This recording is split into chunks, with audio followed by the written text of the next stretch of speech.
राम राम शेतकरी मित्रांनो, मी आपला कृषी मित्र गोविंद पाटील आपला आयडियल फार्मिंग या यूट्यूब चॅनलमध्ये स्वागत करतो.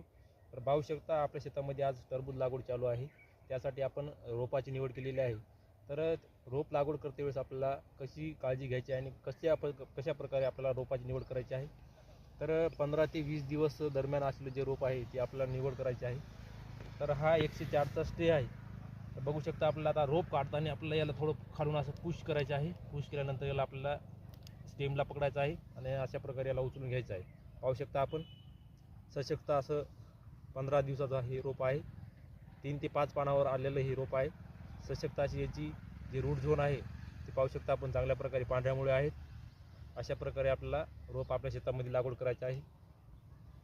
तर लावत्या वेळेस याला 2 इंचाचा खड्डा करायचा आहे आणि त्याला चांगल्या प्रकारे असं ठेवून थोडी वरून माती थोडी टाकायची आहे आणि अंगठ्यांना आपल्याला थांबणं थोडं जास्त प्रमाणामध्ये त्याला दाबायचं नाही, कारण जास्त प्रमाणामध्ये दाबल्यामुळे हा जो गट्टू आहे हा गट्टू फुटतो आणि हा मुळ्या ज्या आहेत त्या मुळ्या क्रॅक होतात आणि नंतर हे आपलं जे रोप आहे ते सुकतं, म्हणजे